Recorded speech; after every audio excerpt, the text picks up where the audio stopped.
All right, great. We'll go ahead and get started.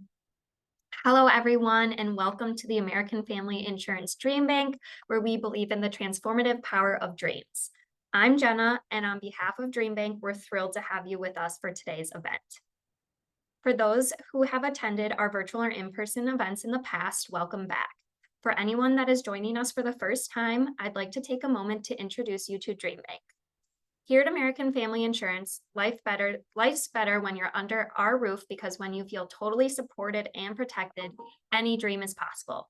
That's why we created DreamBank, an inspirational community destination and virtual experience designed to help people pursue, achieve, and protect their dreams. At DreamBank, there's something for every dreamer. From weekly events to immersive signature programs, special events, and on-demand content, our free programming and resources are designed to bring you inspiration, motivation, and support no matter your interest. You can check out our upcoming virtual and in-person events at amfam.com/dreambank and reserve your spot today. And now, I'm thrilled to introduce you to our speaker, Leslie Rangel. Leslie is an Emmy-nominated and UN-recognized journalist and author. She has over 12 years of experience in news. She's a certified emotional health coach and the founder of the news Yogi coaching. Her first book, Journalist Breaks News, Don't Let It Break You, serves as a curriculum for a University of Texas class on journalism and mental health. A first-generation Mexican-American daughter of immigrants, Leslie lives in Austin with her husband and rescue pugs. Please join me in welcoming Leslie. Thank you so much for being here, Leslie. The stage is yours. Yeah, thank you so much, Jenna. And hello to everyone here. We're 66 participants strong in the room today. I like to make these sessions really interactive. So if you have capacity, drop in the chat. Where is everybody joining from? As Jenna said, I'm joining from Austin, Texas. My two rescue pugs are sleeping downstairs. So I'll just wait for y'all to, okay, there it comes. Madison, Chaska. Okay, a lot of Madison. I love to see it. Love to see it. Wonderful, wonderful. Well, thank you all so much for being here today. Ooh, Florida. Oh my goodness. Thinking about Florida, Sherry. Hope you are doing well. Atlanta, Washington, D.C., Boston. Wonderful. Love to see so many folks from so many places. So today we're going to be talking about mastering mind traps, really a scientific approach to embracing feedback. Feedback can be one of those tricky things. And especially as Jenna mentioned, with my background in news, with my background specifically in TV news, I had to become a master at embracing some of the feedback that I was getting. So a little bit about me. As Jenna said, I'm a first generation Mexican American daughter of immigrants. I started working in TV in 2012. My attitude was keep your head down and work hard.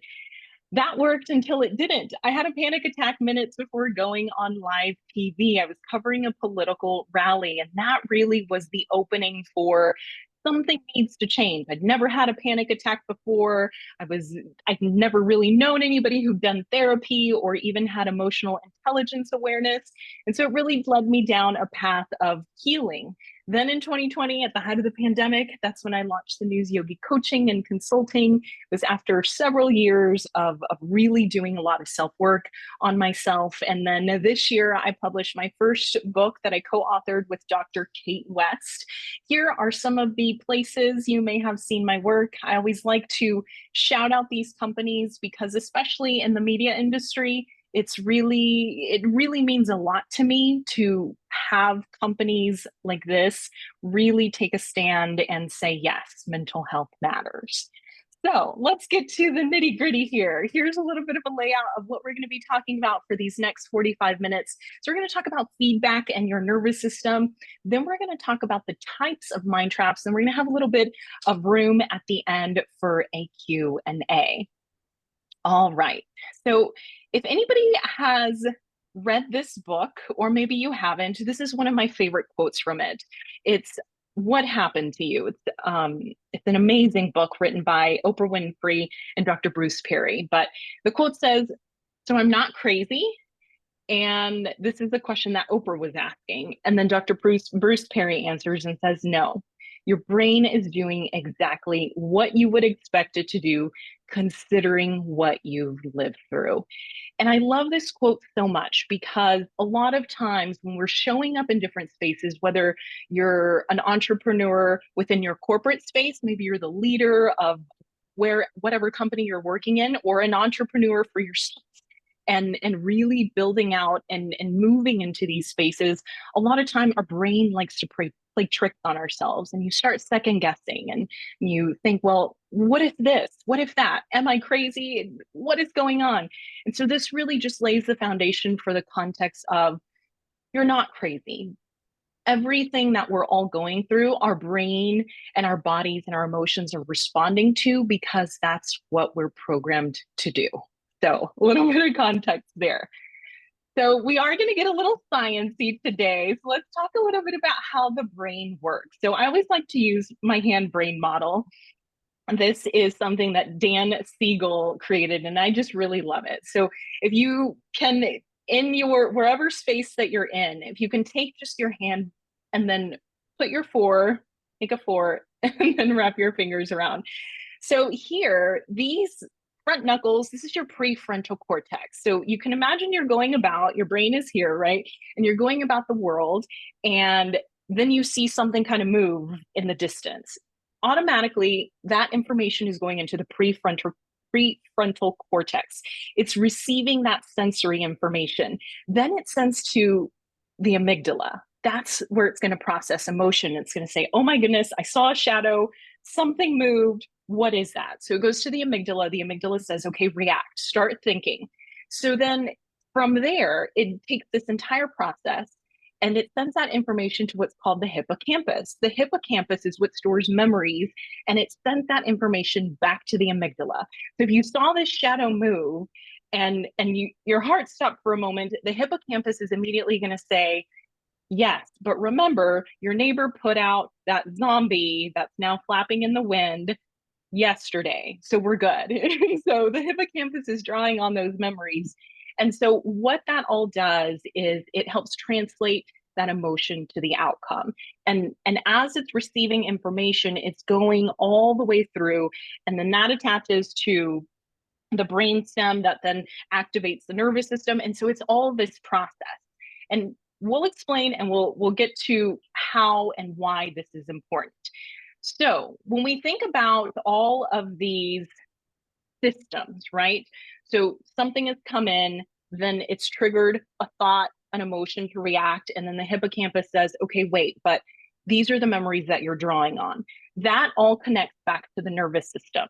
So if you can think about a regular day where you might feel a little bit more on this sunny side, right? You feel like you can meet the demands of the day. You feel like you can go with the flow. You're engaging with life. Common annoyances don't feel as big. So maybe you're driving, somebody cuts you off in traffic, and maybe you think, well, maybe they're busy, and you keep going on.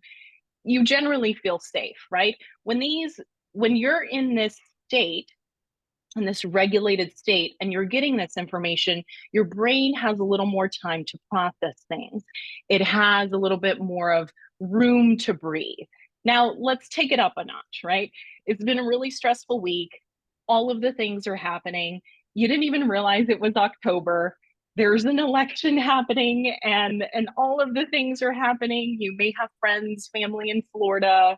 Then you just have the normal day-to-day things. Maybe you need to run to an appointment that you forgot about. So things start to get a little bit more activated. You're in this fight, flight, freeze. You may feel overwhelmed, feels like there's too many things happening at once. You really can't see the big picture, a little more anxious. Maybe that person that cut you off in traffic, this time it's not like, okay, you get a pass. This time you're shaking your fist. Maybe a certain finger pops up on your hand and you're like, I can't believe they did that. So now let's take that state and put it back into the context of our brain, right?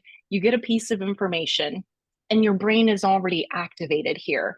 And so then sends the information to the amygdala for you to react.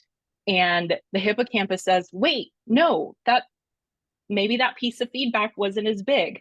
But because your emotions are so heightened, the hippocampus gets smaller, right? It essentially gets smaller, and it's not able to actively take and draw on those memories. So what happens is your brain might be reacting in a more heightened way than it might have if it were a little bit more regulated. And then you have that final system here, the system of shutdown, the fawn. Feels like you're trapped in an endless cycle, really no way out. This is also a lot of times where burnout begins to show up. You're really just going through the motions of things. Feels like you're drained. You just feel like giving up. You just don't really care.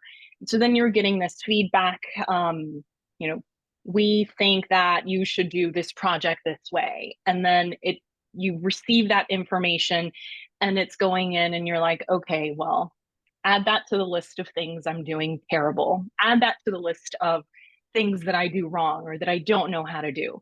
And so as you can see through every stage that we're going through, it's all coming in, and notice how the brain can react in different ways to this feedback, right? So the good news is we go back to that quote at the beginning, right? So am I crazy? No, your brain and your body is just reacting in a way that it was built. These systems are in place because while we as a society have evolved tremendously with technology, with AI, all of the things, our nervous system hasn't quite had the chance to catch up at the same rate. And so our nervous system is still reacting in such a way that maybe hundreds and hundreds of years ago we may have reacted if we came in contact with a bear, and you're going along, and your system is regulated, and if you came across a bear, then a fight flight freeze response would absolutely be acceptable. Like, you're either going to fight this bear or you're going to run away as fast as you can. And then sometimes when you're past that system, you might encounter the bear and you're just going to lay there and pretend to play dead. All of these systems, again, help us stay alive. It's what's kept us alive through all of these years as a society. And so what has happened, again, is technology has evolved incredibly. So when you get a comment on Facebook or Instagram, or maybe you didn't get as many likes as you thought on that TikTok you posted, your brain is still filtering in that information as if it were a bear situation. And so that's when these things can get really, really heavy. All right, let's move on. So that was a lot, right? Let's find a little bit of joy in this. Let's pause. Check in with your shoulders. Just round them, take them up to the ears, down and back. Notice too, have you been holding on to your jaw as I was talking through this? Like maybe it got a little tighter and tighter. Soften that. Soften your eyebrows. If you're in a place where it's safe for you and you'd like to close your eyes, an open invitation to do that, or you can just look down at your cheek. And let's just take a breath, y'all. Let's just take a breath for a moment. Just feel the temperature of the room that you're in, the space that you're in, maybe noticing any little sounds around you.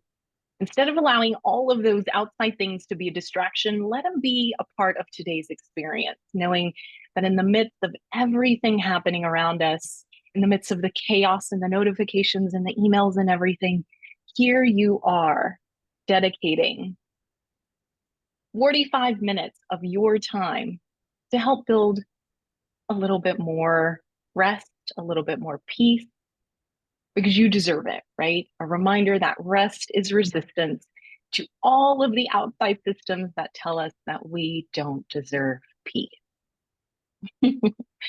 All right, so let's talk a little bit about the subconscious mind. So this is shifting gears a little bit, right? This is more on the thought, the thinking mind, as opposed to the nervous system. So when we think about what the subconscious mind is, these are the mental activities just below the threshold of consciousness. So right now, for example, you don't have to tell your lungs, expand, contract, expand, contract. You don't have to tell your nose, okay, sniff, right? All of these things are happening subconsciously. So I would like to invite you, if you have a pen or paper handy, I would invite you to take a pen and try to write your name on a piece of paper. And notice what happens, right? Notice what happens. I'll give y'all just a moment to do that. Just a quick moment to do that. So with your non-dominant hand on that piece of paper, writing the answer to the following. What's your name, right? And then after that, after you write your name, answer the following: what brings you joy? Just a quick word. What brings you joy? Maybe it's family, maybe it's dancing, maybe it's something more simple, maybe it's like the pizza. And notice what you wrote down, that non-dominant hand. That is what the subconscious is, right? That first thing, that gut instinct that you didn't have to sit and think about, you just wrote, right? You just wrote. All right. So let's talk a little bit more about the functions of the subconscious, right? As we said before, digestion, preserving and healing the body. It runs our body. That's also what stores our memories and emotions. It organizes things into pictures, sounds, and feelings. It's also the moral part of how we were all raised. These are all things that live in the subconscious, the functions of the subconscious. Now, with the subconscious, what happens is the subconscious takes everything personally. That's something that it does. It's also symbolic. It takes the path of least resistance, and it does not process negatives. Today, we're specifically going to focus on these two. The part that takes everything personally and does not process negatives. All right? These are important because it ties back to the bigger picture of the nervous system. Your nervous system's primary goal is to keep you alive. So it's going to take everything personally because the way we are built is to receive any sort of messages and then immediately, sort of like AI, immediately filter out what is going to be a threat and what is not. It also doesn't process negatives, right? So for example, if I say, do not think, absolutely do not think of a purple cow, what did everybody just think of? A purple cow, most likely. So that is important as we then continue back into that feedback loop, right? The feedback, the intake we are getting. Now let's talk a little bit about mind traps. These are the common little mental patterns, the thought ruts that exacerbate stress and pain for us. These sub-level thoughts that the subconscious has now programmed in that make us think we're not good enough, or someone gave me some feedback and I know what they really meant is they hate my work. Right? All of these narratives that all of a sudden start to take over. There's 7 of these mind traps, 7 of them. So the first one, emphasize the negative and discount the positive. This one I always think of when you went on vacation. Leslie, how was vacation? How was Belize? I'm like, oh, Belize was great. But on the way to the airport, we got stuck in this traffic, and then the flight attendant did this, and then the flight attendant did that, and then I was sitting in the middle seat, and all of a sudden you're emphasizing all of the negative.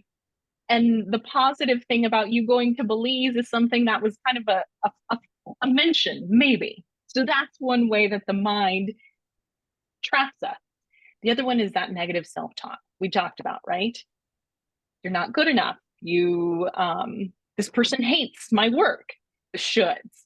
That one was a big one that I was always guilty of. I should have done this. I should have done that. I should have gone to this conference, and I should have jumped on this news story, and I should have done my makeup this way, and I should have fixed my hair that way. Catastrophizing, that ties in a little bit to the self-talk too, the negative self-talk. I got an email from this client who was interested in my work, and now they want to chat. And so you start thinking, what's the worst thing? They're going to cancel the contract. They're not going to hire me. They don't believe in my work. They hired someone else. The catastrophizing. And there's the mind reading, right? I believe, again, that sort of goes with the catastrophizing example that I just gave. You start mind reading what you think the other person might be trying to say. Then there's the eternal expert. I know better. Can you believe they tried to give me some feedback? I'm the expert. I can't believe it. She tried to tell me something, and that's not the case. And then the blaming, right? Blaming others. I had nothing to do with this. It's their fault. So these are the primary ways that our mind gets into these traps. And here again, we're going through each one individually. Now, here are the little tricks on how to hack these, so to speak. So you emphasize the negative, discount the positive. So in this situation, the trip to Belize, we'll use that again, right? Instead of using but on the way to the airport, you say, Belize was great. And on the way to the airport, we had a few snags and it was still a really good time. We got to sit on the sand and sip the pina colada and just relax. And making that little shift of replacing but with and, it's something to try out, right? It's something to try out. And you'll notice that as you practice this, as you continue doing these little changes, these just slight little changes over time, it starts to flip, giving equal weight to both, right? And it really helps train your mind to recognize and register the good. Recognize and register the good. Anyone in the chat? Emphasize negative and discount the positive. Is that something that you deal with? Feel free to drop an emoji, raise your hand. Yeah, there it is. There it is. We've got some. Yes. And we'll be able to take some questions, but also if you have any immediate questions on some of the mind traps as I'm going through, feel free to drop them in the chat. Yeah, Sarah says 100%. Yep, Jade. Yes, yes. Okay, let's move on to that next one. Negative self-talk. This is one of my favorite ones. Treat these thoughts like mental events, not facts. Okay, so too easy to do this, Terry says. Yes, exactly. Negative self-talk. So you wake up in the morning and you hit snooze on the alarm. Instead of saying, oh, I'm lazy, I can't believe I'm doing this again, I'm never going to wake up and commit to doing my journaling and my mindset work and my affirmation work and my walk and my workout, and then just this whole long list of things. And then you start that negative self-talk. Just treat it like a mental event that happened. Okay, well, today I hit the snooze. That does not mean anything. It does not mean I'm a bad person. It does not mean that I'm not going to reach my goals. It does not mean that I've failed at everything. It just means that maybe I needed a little bit of extra rest today and I hit the snooze, and we'll try again tomorrow, right? We'll try again tomorrow. Megan says, love the concept of mental events. Yeah, it's just a thing that happened, right? It's not a fact. You keep going. All right, should. This is pesky. I had a friend that said, don't should all over yourself because it's so easy to do. So again, here, moving from judgment to understanding. I should have turned in 3 proposals this week and I didn't, right? One way to move from judgment on that to understanding is I turned in 1 proposal because this week life was lifing. Maybe you had to pick up the kids. Maybe you had to take the pug to an unexpected vet visit, not speaking from experience at all. Or maybe you forgot that you needed to do whatever it was, right? Really taking a step back and removing that judgment, or at least moving away from it to more of an understanding, more of like, you know what? Things were heavy this week. And flipping it to react to yourself in such a way that you would react maybe to a best friend or a loved one. I mean, you had a best friend that came up to you and said, you wouldn't say, you should have done that, you should have done this. You would say, you know what, you've been really busy and you've had a lot on your mind. So it's okay, right? Just flipping that. Yes. Yes. We've got comment, flip it to flow as a positive, that you're caring for yourself by giving more needed sleep. Yeah, absolutely. Catastrophizing. This one's one of my favorites. It happens a lot, but this is a great reminder that what we can't control, we can give it up, right? Whatever might be in your belief wheelhouse, maybe it's a higher power, maybe it's spirit, God, universe, whatever that might be. Maybe you're just giving it up to lifing, right? Anything that we can't control, really practicing clear perceptions. What that really means is practice being present, right? For example, at the beginning of this workshop, we started with some scientific heady stuff, right? And it was like, whoa, oh my gosh, maybe that felt a little overwhelming. And then what did we do right after?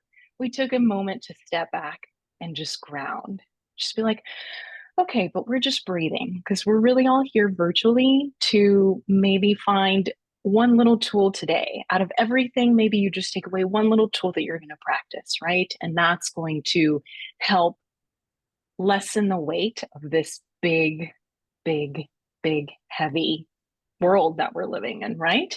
And then take an action step. Take an action step on what you'll do. All right. The mind reading or close mind. You get the email from someone important that maybe you've been working with, and you're feeling that dread, and you start thinking in your mind, what does it mean? Am I going to get fired? Am I not going to get the contract? Maybe they didn't like something I did. What does that mean? So just flip it. Well, maybe it means that, but maybe they want to come back and pay me double. Or maybe it means that, but maybe it just means that they had something come up and they need to reschedule and they just want to talk to me face to face, right? Maybe it's true, maybe it's not. Maybe it is, maybe it's not.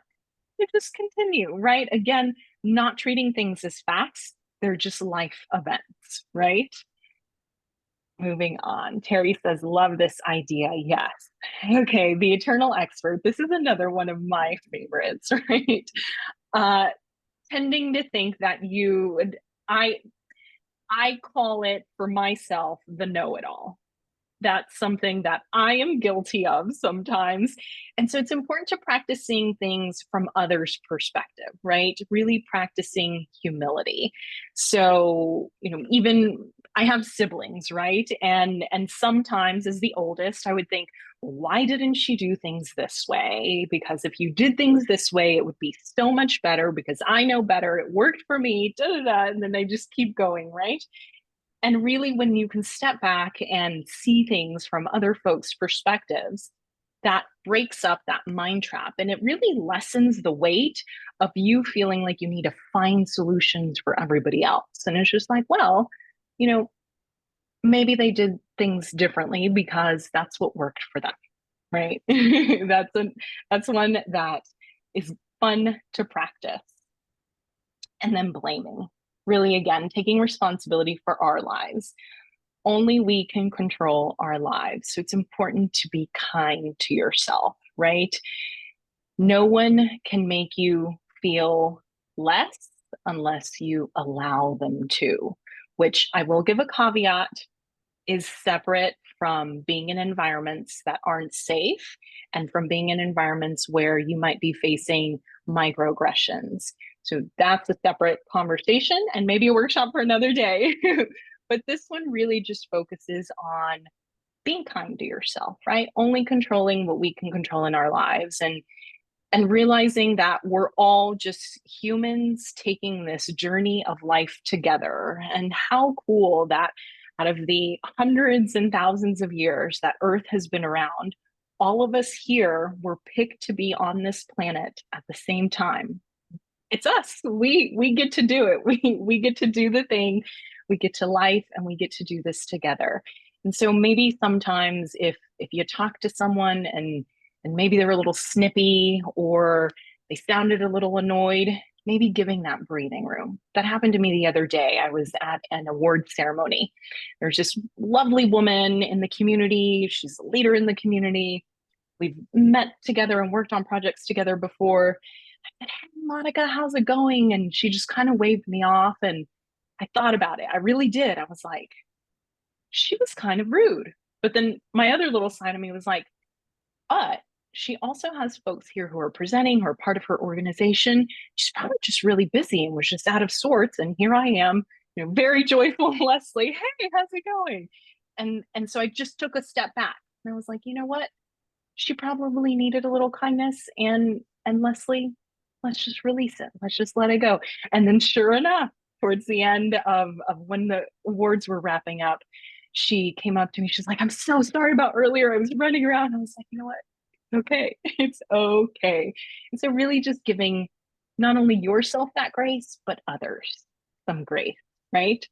So with all of these things, right, there are limiting beliefs that keep these in check, right? Limiting beliefs really enable these mind traps. So the question is, this all sounds really great, Leslie, right? But how do we actually do this? How do you actually practice this? By being, asking yourself, who do you want to be? Who do you want to be as you move around this planet?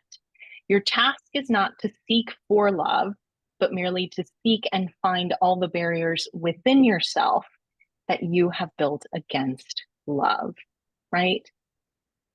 Your task is not to seek love, but really find all of the ways that you've blocked yourself from feeling that love. So, here, now, in this moment, really thinking about who do you want to be as you're moving forth, whether it's taking this path of entrepreneurship or taking a path of leadership within your companies, or maybe just taking a path towards putting yourself first more, right? Who do you want to be? It's October of 2024. When it's October of 2025, or heck, let's make that time a little bit shorter because life is life. When you think of January 1, 2025, and you look back, who do you want to be? What's the one little takeaway from today that you can say, you know what?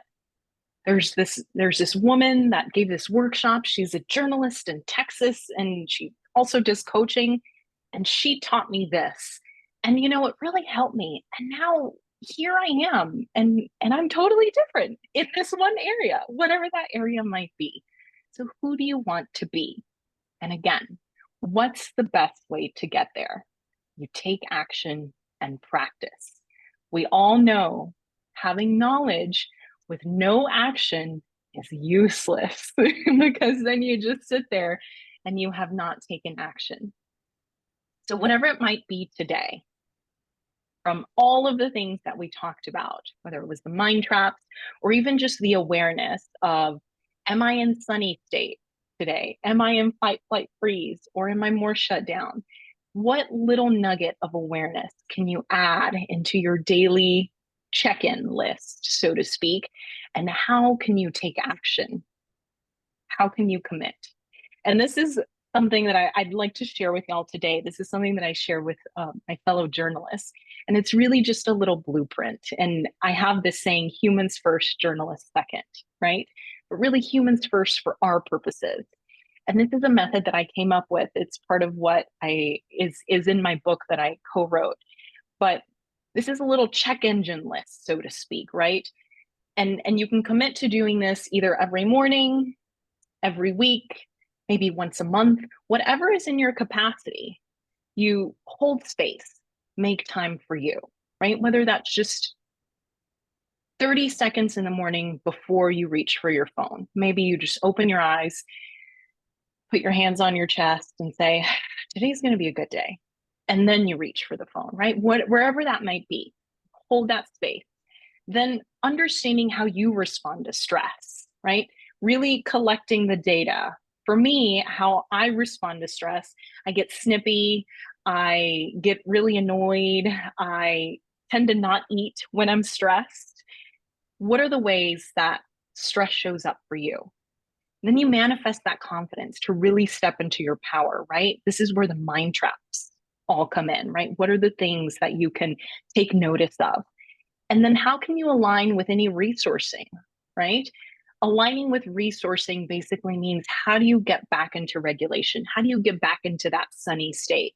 Maybe it's you go for a walk. Maybe it's you give your dog a belly rub. Maybe you get a hug from your partner. Maybe it's calling up a loved one.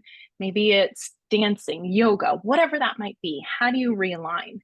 And then number 5, really committing, right? Nurturing this wellness plan, nurturing this emotional wellness plan to help stay balanced. Because again, it can be tough out there, y'all. We're all humans. We're all doing the same thing, just trying to live lives that are a little more joyful and a little more fulfilled. So that is what I have for today. I'd like to invite anybody who has any questions, any thoughts, comments, feel free to drop them in the chat. Marty says it seems a lot of these practice will be easier for in sunny state. Yes. How do we stay or move into the sunny state more and more? Marty, that's a great question. So this is really just, again, getting back into regulation, right? There's so many different ways. So one way can be, for example, taking a moment to have that breath, that pause, just like we did, just a little mental check-in. Okay, I'm going to relax my shoulders. I'm going to soften my brow. I'm going to relax my jaw. And I'm really just going to practice being present, right?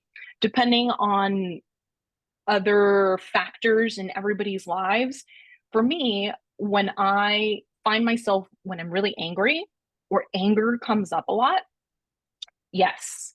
Breathe in through your nose and out through your mouth. Yes. DFM011. I don't have your name. But yes, beautiful. That's a beautiful way to regulate, again, that nervous system. Going on a walk. I was saying, when I'm feeling a lot of anger coming up, I pause. One thing I do is I just shake it out. Sometimes if I have a little bit more time, like maybe more than just 30 seconds, I'll play a song that really just gets my body moving. And I just literally, like, I'm just shaking. I shake my head, I shake my shoulders, I shake my feet, and I almost like just brush off that energy, right?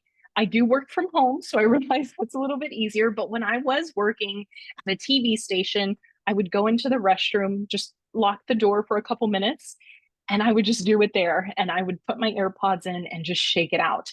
And then another one that I really like to share with my clients is you take an empty sheet of paper, and if someone made you really upset, I like to write an FU letter. Now, don't send it.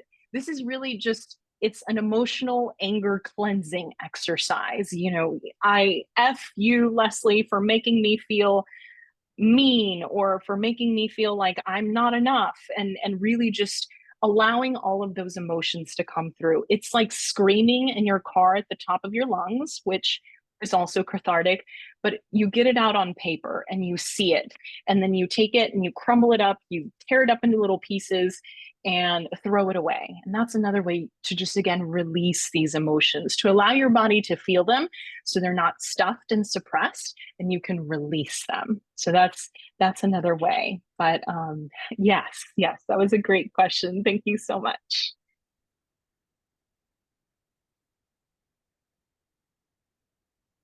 I did see, Leslie, I'm just going to pop in here quick, a few questions on the recording. So yes, this will be recorded and I'll share it out with everyone who attended today so you can replay that later. Yes, and then let's see. Thank you, Jenna. Nicole says, did you feel like you had to have printout reminders at the beginning of your journey, or how did you remind yourself to tap into more helpful methods when your body is going into automatic responses like being snippy or yelling? Yes, absolutely, Nicole. You can't see it because I have my background on, but I have a bookshelf right here, and it is filled with stickies, and there's stickies everywhere. I even got my husband on board with the stickies in the mornings when I was going to the TV station to work. It was like 3 o'clock in the morning because I worked for a morning TV show, and he would have my sticky there, and it was so fun as an exercise to do together. But yes, absolutely, I would have stickies. Another thing that I love suggesting is making your favorite quote, or even just that gentle reminder to breathe. Make it your background on your phone, because we're always on our phone, right? So you click on it even just to look at the time. Someone texts you, you click on it, and it's that constant reminder of breathe. And this is another wonderful suggestion that a fellow coach of mine said. And this is great for affirmation work. Safely and always have strong passwords. And also, she made her password, it was something like, you are doing a good job, and put your name at the end. So you're doing a great job, Leslie, and make that your password, and of course password protected. So make sure it matches your company's policies for all of you. But maybe it's like 333 question mark exclamation point, whatever that would be. But that's another fun suggestion. I also have Amazon sells like transparent sticky notes, and those are always fun for, like the shower, on a shower door. So yes, constant reminders everywhere. Yes, I am enough 2024. Yes, beautiful. I love that. Let me see. I fear that my stickies would look like that monster from the TV commercial. That's great, Car. Our refrigerator's pretty full. Yes. Yes. All right. Thank you, Sue. Thank you. I'm so glad this was helpful today. All right. Any Thank you other so questions? much, Yes. Leslie. This was so great. I feel like I didn't know how much I needed just a deep breath until you called that out. So thank you. I really appreciated that moment. Yes, of Um, course.